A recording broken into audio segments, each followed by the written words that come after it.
రేవంత్ రెడ్డి ఇప్పుడు మేకపిల్లని పట్టుకొని ఒక అమాయకుడు అట్ట పోతున్నాడట ఓ అడవిలో. ఓ మేకపిల్ల పట్టుకొని అమాయకుడు పోతుంటే ఓ రేవంత్ రెడ్డి లాంటి తుంటరోళ్ళు ఇద్దరు జమ అయినారు.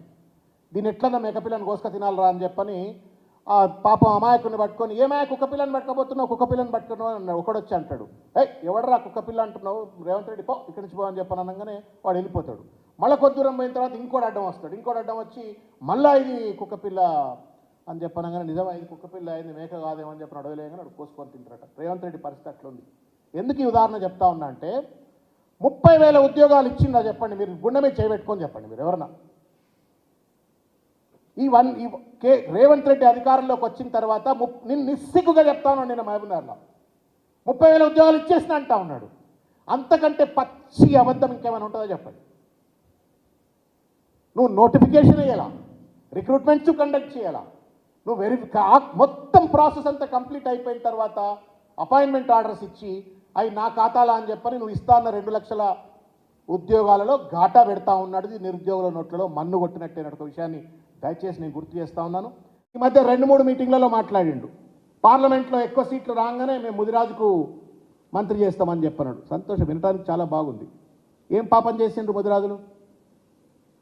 మీరేమో ఆగమాగమైపోయి ఉరుకురికి మీరేమో మీ వర్గాలకు చెందిన వాళ్ళు మీరేమో పోయి మంత్రి పదవుల్లో కూర్చుంటారు. ముదిరాజులేమో సెకండ్ ఇన్స్టాల్మెంట్లు ఎందుకు ఉండాలా?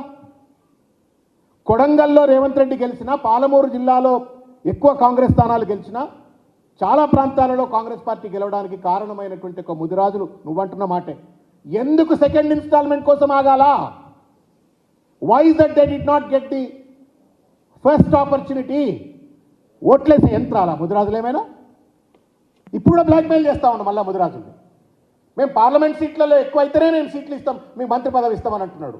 నువ్వు ఇది 10 మంత్రి స్థానాల్లో ఎందుకు ఇవ్వలేదని చెప్పని సమాధానం చెప్పట్లేవు.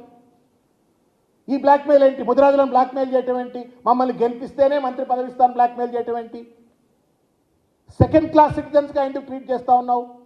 కోమటిరెడ్డి వెంకటరెడ్డి మంత్రి కావచ్చు, ఉత్తమ్ కుమార్ రెడ్డి మంత్రి కావచ్చు, రేవంత్ రెడ్డి మంత్రి కావచ్చు, ఇంకెవరెవరో కావచ్చు మంత్రులు. కానీ ఎక్కువ శాతం ఉన్నటువంటి ఒక ప్రజలకు సంబంధించిన ప్రతినిధి అయిన ముదిరాజు ఫస్ట్ ఇన్స్టాల్మెంట్లో ఎందుకు మంత్రి కావాలని చెప్పు. మరి సెకండ్ ఇన్స్టాల్మెంట్లు ఇస్తాడట, బిచ్చం వేస్తున్నావా ముదిరాజులకి ఏమన్నా? అది హక్కు.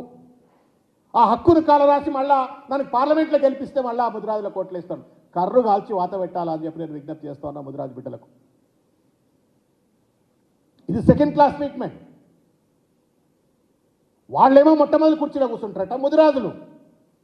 ఓట్లేసిన ముదిరాజులేమో వాళ్ళ ప్రతినిధులేమో సెకండ్ ఇన్స్టాల్మెంట్లో రావాలట. అది కూడా పార్లమెంట్లో గెలిపిస్తే అట. రేవంత్ రెడ్డికి కర్రుగాల్చి వాత పెడితేనే ఈ ఎన్నికల్లో ముదిరాజులకు న్యాయం జరుగుతుంది. దయచేసి ఈ బ్లాక్మెయిల్ టాక్టిక్స్ను గుర్తించాలని చెప్పని నేను ముదిరాజు బిడ్డల్ని కూడా నేను విజ్ఞప్తి చేస్తా ఉన్నాను.